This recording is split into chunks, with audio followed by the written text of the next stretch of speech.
नमस्कार दोस्तों, कैसे हो आप सब। आशा करता हूँ कि एकदम बढ़िया होगी। लेकिन आज जिस तरीके से समय बीतता जा रहा है, आज कहीं ना कहीं उस समय के उपयोग को करते हुए,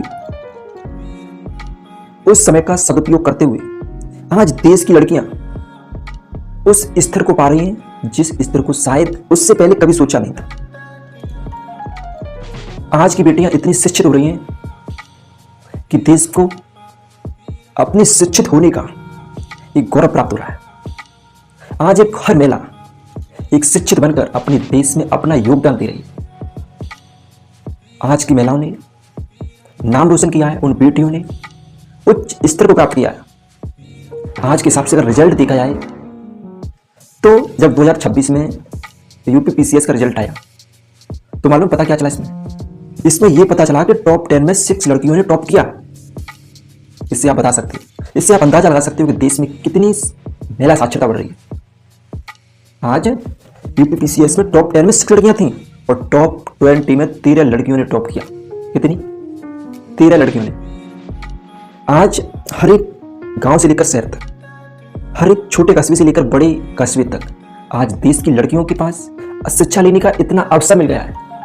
देश चाहता है अगर देश की लड़कियां शिक्षित होगी तो देश और समाज बहुत ही जल्द आगे बढ़ेगा, जिससे हर एक समाज में उस शिक्षित प्रवृत्ति को पाने के लिए एक माइंड में ये विचार आएंगे कि शायद आज उन लड़कियों को शिक्षा मिलती जो आज छोटे से गांव में या फिर स्कूल वहां से इतनी दूर है कि वहां शिक्षा नहीं पहुंच पा रही। तो आज मैं बता दूं, आज देश में डिजिटल जमाना इतना बढ़ गया है कि देश की हर एक गरीब लड़की, हर एक स्कूल से दूर की लड़की आज ऑनलाइन के माध्यम से शिक्षित बन रही है।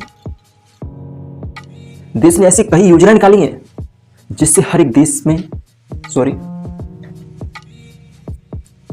शिक्षित योजना निकाली है। ऐसी योजना निकाली है कि हर एक लड़की को एक शिक्षा प्राप्त करने का मौका मिल रहा है। सुकन्या समृद्धि योजना, देश की लड़कियों को पढ़ने में कोई बाधा ना आए इसलिए उन्हें उनके अकाउंट में पैसे डाले जा रहे हैं, जिससे वो अपनी पढ़ाई को लगातार निरंतर पढ़ती रहे और पैसे के माध्यम में उनकी शिक्षा में बाधा न डले। लाडली बहना योजना, ऐसी योजना जो बेटियों के लिए पढ़ाई का एक माध्यम बनाया, उनके अकाउंट में पैसे डाले जा रहे हैं जिससे कि उन्हें मोटिवेशन हो। पैसे डालने का मतलब ये नहीं है कि सिर्फ वो अपने शौक पूरे करें, खाना खर्चा करें, लेकिन नहीं, वो सिर्फ लड़कियों को शिक्षित बनाने के लिए ये योजना चलाई जाती है। राष्ट्रीय छात्रवृत्ति, ऐसी योजना है। कस्तूरबा गांधी बालिका महाविद्यालय जो कई छोटे छोटे गांव तक कॉलेजों को पहुंचा जा रहा है। आज इस देश में अगर महिला शिक्षित होगी तो देश सशक्त बनेगा। अगर देश सशक्त होगा तो देश अपनी आर्थिक स्थिति को इतना ले जाएगा कि दुनिया में टॉप फर्स्ट पर होगा। आज जिस तरीके से महिला साक्षरता बढ़ रही है, कहीं ना कहीं ये साबित हो रहा है कि देश में महिला साक्षरता के साथ साथ उस समाज में शिक्षित होना भी एक चैलेंजर बनता जा रहा है।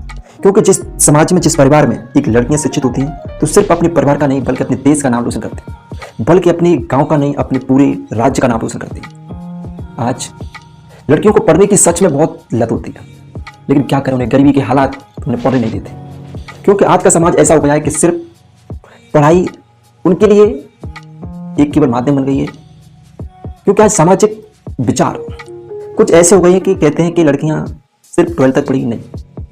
अगर आपने सोचा कि लड़कियां सिर्फ 12 तक पढ़ेगी, नहीं, उन्हें पढ़ाइए, उन्हें कंपटीशन की तैयारी कराइए। हर एक क्षेत्र में लड़कियां आज नाम रोशन कर रही हैं। इंजीनियरिंग में खिलाड़ी, शिक्षक, अब देखिए कि doctor, PCI, UPSC, NEET, IIT, JEE, advance, इन चीजों में लड़कियों ने अपना झंडा गाड़ दिया है। आज जिस तरीके से कहीं ना कहीं देश आगे बढ़ रहा है तो कहीं ना कहीं इसमें महिलाओं का योगदान भी है। उन बेटियों का योगदान है जो रातों रात मेहनत करती हैं और उसकी बात पढ़ती हैं। और सच में उन्हें मेहनत करने के बावजूद भी पढ़ने की लत बहुत होती है, लेकिन क्या करें, आज हर एक छात्रा पढ़ती है लेकिन उनके सपने पूरे नहीं हो पाते। और जब वही महिला एक ठान लेती है पढ़ने के लिए तो आज देश में हर एक छात्रा उन सर्विस में जाती है जो कभी सपने में नहीं सोचा, जैसे एनडीए, आर्मी, नेवी, एयरफोर्स, इन सभी संस्थाओं में जाने के बाद एक बेटी को पता चलता है कि सच में देश में महिलाओं का क्या महत्वपूर्ण योगदान है। एक देश था, मैं बता दूं, मुझे याद नहीं आ रहा, एक ऐसा देश था जिस देश में सिर्फ एक दिन लड़कियों ने काम नहीं किया था। और वो देश बताइए आप, 2017 में ये मामला आया। बताया जाता है कि उस देश की एक दिन में इतनी आर्थिक स्थिति गिर चुकी थी कि कंपनियां बंद हो गई थी, हॉस्पिटल बंद हो गए थे, स्कूल बंद हो गए थे। अब सोचिए, उन महिलाओं के कारण, जो महिलाएं उन कंपनियों में काम करती थी, जिस हॉस्पिटल में अपना नर्सिंग करती थी, जिस स्कूल में शिक्षक बनी थी, जिस स्कूल में पढ़ाती थी, आज सोचो उस महिला का कितना देश में महत्वपूर्ण योगदान है, कितनी जरूरी है।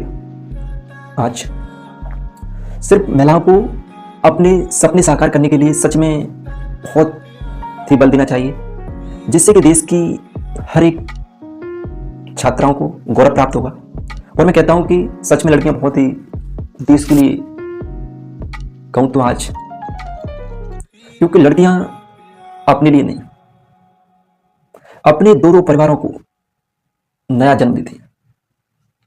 आज जिस तरीके से देश में आर्थिक स्थिति बढ़ती है और जब महिला अपने विचारों को रखती है, तो इससे साबित होता है कि सच में महिलाओं का इस देश में भी उतना ही सम्मान है जितना पुरुष का है। इसी को लेकर लड़कियां या फिर महिलाएं अपने बच्चों को पढ़ाने के लिए मोटिवेट होती हैं कि जिस देश में महिलाओं और पुरुषों का सम्मान बराबर है, जिस देश में सभी सर्विस लाइनों में, सभी हॉस्पिटल में, सभी कंपनियों में इक्वल अधिकार है, तो सोचते हैं कि क्यों ना हम भी अपनी बेटियों को पढ़ाएं। और उन्हें ये पढ़ाने के लिए मजबूर कर देता है कि देश में महिलाओं के लिए बराबर सम्मान है, लड़कियों के लिए बराबर अधिकार दिया जा रहा है, तो क्यों ना आप पढ़ा सकते हो। आज देश में महिलाएं टॉप कर रही हैं, शिक्षित महिला टॉप कर रही है। और ये तो छोड़ो, आज एक लड़की शादी होने के बावजूद भी उस शिखर को प्राप्त करती है जिस शिखर को उसने कभी सोचा था। सोचिए, क्या नहीं कर सकती लड़कियां। देश में वर्ल्ड रिकॉर्ड बनाने वाली लड़कियां हैं, फर्स्ट रैंक लाने वाली लड़कियां हैं। सोचो,